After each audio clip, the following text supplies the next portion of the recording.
Este podcast se presenta con el patrocinio de Tecnoglass, el poder de la calidad. Tecnoglass es la compañía líder en la manufactura y comercialización de vidrios, ventanas y fachadas para el mercado de la construcción en Estados Unidos y el mundo. Para mayor información, visite nuestra página web www.tecnoglass.com.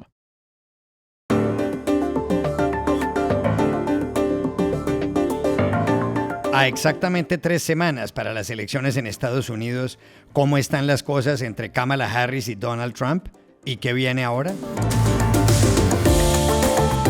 Dos profesores de MIT y uno de la Universidad de Chicago se ganaron ayer el Nobel de Economía. ¿Cómo son sus teorías sobre la desigualdad? En España, el escándalo de un vuelo en 2020 de la vicepresidenta de Venezuela puede salpicar al presidente Pedro Sánchez. Hoy, la historia. Hola, bienvenidos a Y esto no es todo, el podcast del Georgetown Americas Institute de la Universidad de Georgetown en Washington, D.C. Soy Juan Carlos Iragorri, desde Madrid. Soy Paz Rodríguez Niel, desde Buenos Aires. Soy Jorge Espinosa y estoy en Bogotá. Es martes 15 de octubre y esto es todo lo que usted debería saber hoy.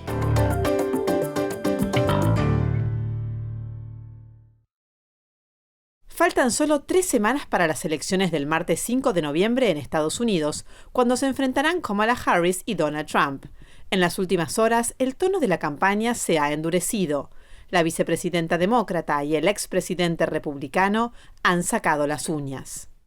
Trump la ha llamado retardada y Harris le ha reprochado que, a diferencia de ella, él no ha publicado sus exámenes médicos, como han hecho todos los candidatos en la era moderna. No le ha dado una entrevista al programa 60 Minutes y no ha aceptado un segundo debate. He refuses to release his medical records. I've done it. Every other presidential candidate in modern era has done it. He is unwilling to do a 60 Minutes interview. Like every other major party candidate has done for more than half a century. He is unwilling to meet for a second debate. Pero, ¿cómo están realmente las cosas a 3 semanas exactas para las elecciones presidenciales en Estados Unidos? Llamamos en Washington, D.C. a nuestra compañera, la periodista y analista política Dori Toribio. Juan Carlos, las encuestas ahora están muy ajustadas. La media de sondeos del sitio web 538 dice que Kamala Harris tiene un 48,5% de intención de voto y Donald Trump un 46,1%, que son 2,4 puntos porcentuales de diferencia a 3 semanas de las elecciones. Una distancia mínima que entra dentro del margen de error y que dibuja un escenario de un empate técnico entre Harris y Trump. Esto significa que la vicepresidenta ha perdido la ventaja que tenía hace algunas semanas y que las cosas se han ido ajustando bastante. Y esto queda todavía más claro cuando uno mira los datos en los estados clave. Estamos hablando de una diferencia de unas pocas décimas en estados donde en 2020 ya las cosas se decidieron por solo unos miles de votos, como en Pensilvania, estado del que todo el mundo habla en estas elecciones y donde los expertos dicen que el candidato que gane en Pensilvania tendrá muchas posibilidades de hacerse con la Casa Blanca. Bueno, pues hay una media de todos los sondeos que elabora Decision Desk, sumando los resultados de las últimas 70 encuestas, y para Pensilvania, dice esa media, que Harris tiene un 48,7% de intención de voto y Trump un 48,1%, es decir, 6 décimas de diferencia, pese a que Harris tenía una ventaja bastante mayor en verano. Y esa misma diferencia de solo unas décimas dibujan muchas encuestas también en Michigan y Wisconsin, que son estados también clave, especialmente para los demócratas. Es parte del llamado muro azul, el Blue Wall, esos estados que los demócratas necesitan para ganar. De ahí que haya muchos análisis estos días que hablan de la grieta en el Blue Wall de Kamala Harris, porque ha perdido ventaja en esos lugares clave del cinturón industrial. Esto se debe en parte a que los asuntos principales para los votantes son la economía y la inflación y la inmigración. En todos estos estados dan una mejor nota a la gestión de Donald Trump frente a Harris, la número 2 del gobierno actual de Joe Biden, especialmente en la economía, pese a que las cifras más recientes han ido mejorando respecto al año pasado y al anterior, pero muchos estadounidenses ese cambio no lo perciben en sus bolsillos y el precio de la comida y la vivienda y los seguros médicos creen que sigue siendo demasiado alto. Esto va a ser clave en noviembre, aunque recordemos que los sondeos son solo fotografías instantáneas, pero no definitivas. Nos dan una idea de cuáles son las tendencias, pero los resultados solo los podrán definir las urnas en un país donde las elecciones se ganan con el voto electoral y no con el voto popular. También le preguntamos a nuestra compañera Dori Toribio qué debemos esperar en esta campaña en las 3 semanas que faltan para las elecciones.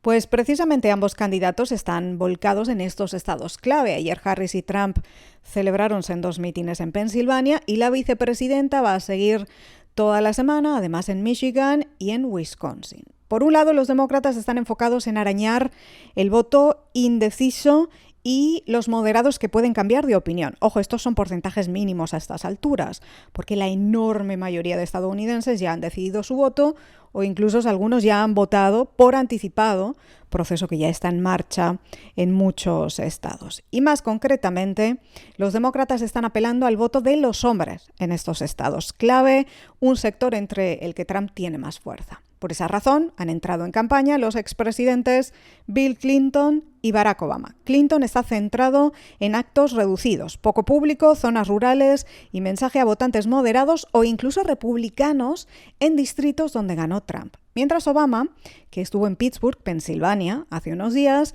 se dirigió a los votantes hombres también, pero más específicamente a los afroamericanos. Les dijo que no votar por Harris porque es mujer o abstenerse es inaceptable, o que apoyar a Trump porque lanza ataques e insulta y pensar que eso es ser fuerte es un error. Harris ha perdido terreno entre las minorías. Sigue ganando a Trump, pero por márgenes más pequeños que Biden o que Obama, entre afroamericanos y sobre todo entre votantes hispanos, un apoyo que Trump ha aumentado bastante este año. Mientras que Trump tiene un problema con las votantes mujeres, especialmente las jóvenes, por temas como el aborto, por ejemplo.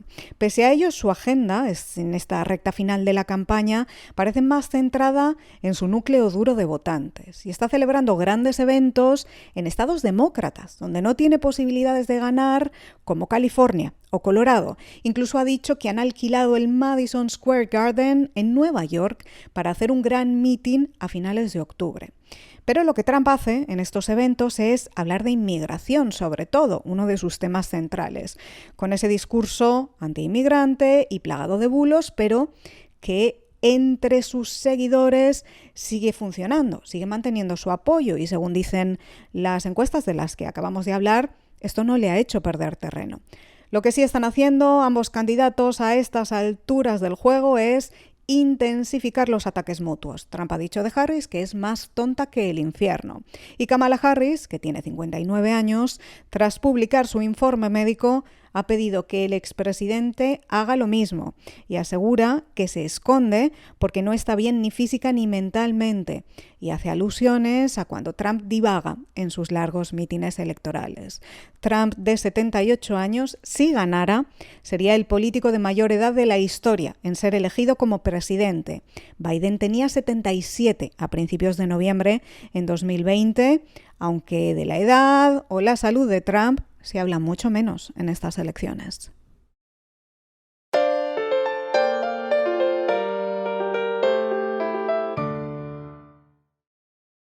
Ayer en Estocolmo, el secretario general de la Real Academia Sueca de las Ciencias, Hans Ellegren, anunció a los ganadores del Premio Nobel de Economía. Se trata de 3 profesores que han estudiado la conformación de instituciones y la forma como influyen en la prosperidad de los países. Los galardonados, dijo Ellegren, son el turco Daron Acemoglu, del Massachusetts Institute of Technology, MIT, Simon Johnson, de la misma universidad y nacido en el Reino Unido, y el también británico James Robinson, de la Universidad de Chicago. Daron Acemoglu, MIT, Cambridge, USA, Simon Johnson, MIT, Cambridge, USA, and James Robinson, University of Chicago, USA, for studies of how institutions are formed and affect prosperity. ¿En qué consisten las teorías de Daron Acemoglu, Simon Johnson y James Robinson? Llamamos ayer a Barranquilla a un gran conocedor de su obra, el académico visitante del Centro de Estudios Latinoamericanos de la Universidad de Oxford y expresidente de Promigas, Antonio Celia. Las teorías de Robinson y Acemoglu y Johnson, que les han merecido el Premio Nobel de Economía, tienen que ver con que ellos sostienen que la principal razón del progreso de los pueblos son las instituciones, entendiendo las instituciones como las formas en que se organizan las sociedades. Instituciones no son entidades y no son organizaciones en sí, son las reglas de juego, son las formas como se accede a la educación, las formas como hay incentivos y castigos, las formas como se aplica la ley, las formas como se relacionan los diferentes agentes de la economía. Entonces ellos, en el caso de América Latina, dicen las instituciones de América Latina que se formaron en el siglo XVI fueron muy malas, fueron extractivas, que solo benefician a unos cuantos, favorecen a los ricos en detrimento de muchos. Y eso explica el atraso que tenemos. Por el otro lado, dice, las instituciones que se formaron en los Estados Unidos de América fueron incluyentes, inclusivas, beneficiaron a mucha gente y tuvieron reglas claras. Y eso explica la diferencia entre el desarrollo de un país y de América Latina. Pone inclusive el caso de poblaciones vecinas, una en los Estados Unidos, que tiene niveles de prosperidad importantes, y otra en México, que está muy cerca de la otra, que tiene niveles de desarrollo muy precarios. Y explican ellos que eso se debe a la calidad de las instituciones. Inclusive en el caso del narcotráfico en Colombia, ellos no lo ven como causa del problema del país en materia de violencia, sino como consecuencia de las malas instituciones. Se le han hecho críticas a sus teorías. Una, que parece ser demasiado dramático, demasiado determinista, y si entonces tienes instituciones que fueron mal creadas en el siglo XVI, no tienes esperanza de progreso, cuando en realidad hay ejemplos de que eso no es así y que se han mejorado las trayectorias a través de una serie de acciones políticas y económicas. Y por otro lado, se les critica que le han dado poco peso a la geografía en el desarrollo de las naciones, tanto que uno de los economistas que defienden la teoría de las instituciones, Douglas North, dice, ese sí, que importa tanto la institución como la geografía.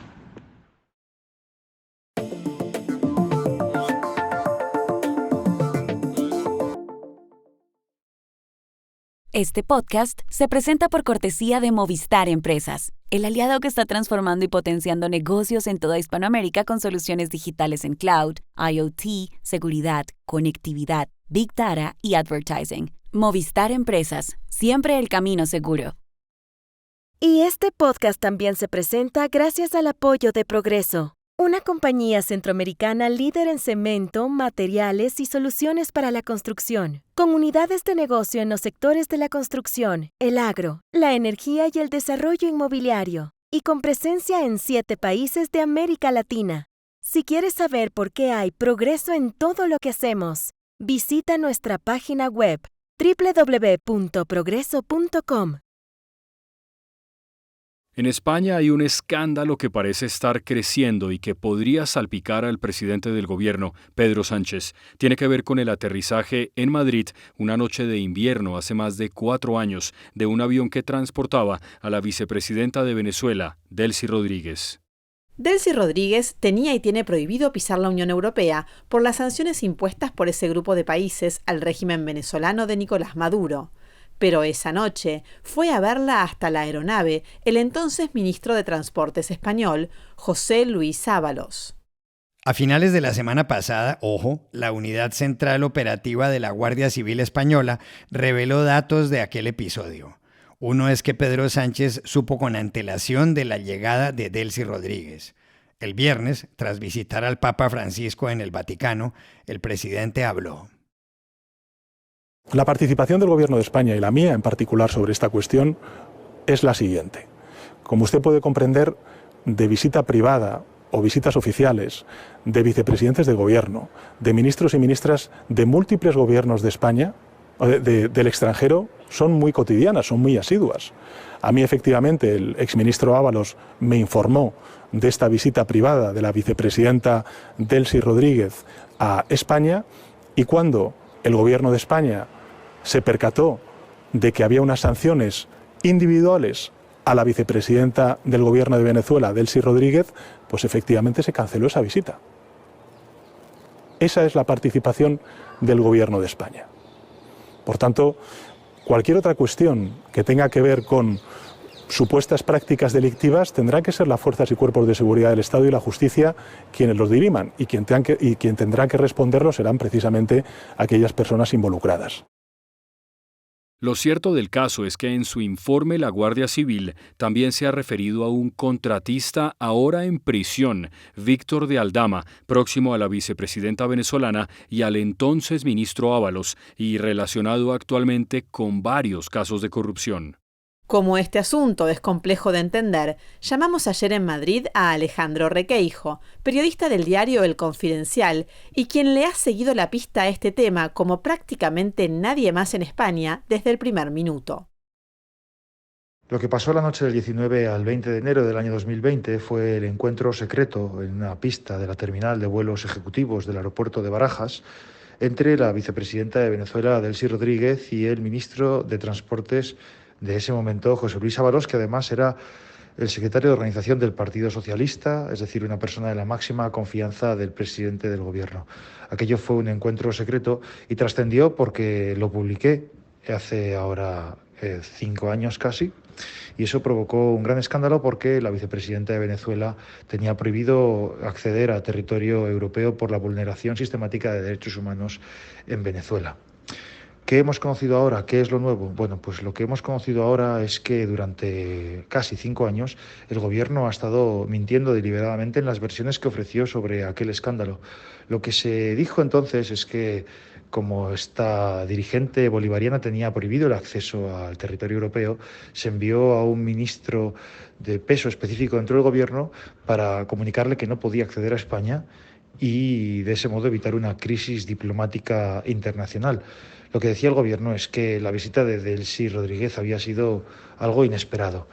La novedad que hemos conocido ahora en un informe de la Guardia Civil, en una investigación por corrupción que afecta al gobierno, es que Pedro Sánchez supo con 4 días de antelación la llegada de Delcy Rodríguez, y lo supo porque le avisó el propio ministro Ábalos.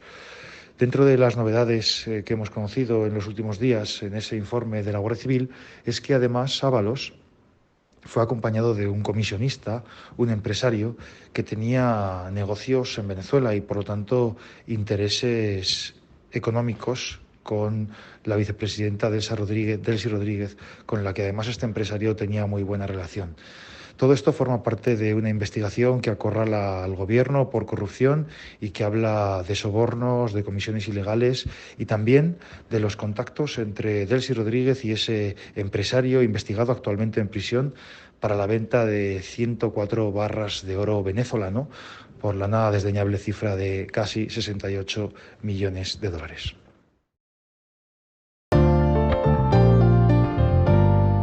Y estas son otras cosas que usted también debería saber hoy. El expresidente de Colombia y Premio Nobel de la Paz, Juan Manuel Santos, se refirió ayer en Barcelona, en el foro World in Progress del Grupo Prisa, a la posición del gobierno de Gustavo Petro con respecto a la crisis política en Venezuela. Colombia puede ser muchísimo más de lo que está haciendo porque no está haciendo nada frente a Venezuela. La posición de Colombia ha sido ambivalente, infortunadamente. Ha dicho que se está prestando para poder mediar, pero hay un momento donde la mediación se vuelve complicidad. Los comicios en Venezuela fueron el 28 de julio. El régimen dice que el vencedor fue Nicolás Maduro, con el 51% de los votos. La oposición, otros gobiernos y organismos internacionales afirman que el ganador fue el opositor Edmundo González Urrutia, con cerca del 70%. Emily in Paris, protagonizada por Lily Collins, ha causado un rifirrafe entre Francia e Italia. Tras el anuncio de Netflix de que la 5ª temporada se rodará en Roma, el presidente francés Emmanuel Macron dijo que peleará para que se quede en París. El alcalde de Roma, Roberto Gualtieri, le respondió que no se preocupe, que en Roma estará bien. La serie es un éxito y el 38% de los turistas que han visitado la Ciudad Luz en el último año han dicho que la razón ha sido Emily in Paris. Un documental publicado el sábado por Radio Televisión Española afirmó que, tras 20 años de investigaciones, Cristóbal Colón no era genovés, portugués, ni mallorquín, ni gallego ni vasco, sino judío sefardí, es decir, judío español. Lo dijo el doctor José Antonio Lorente. Tanto en el cromosoma Y como en el mitocondrial de Hernando hay rasgos compatibles con origen judío.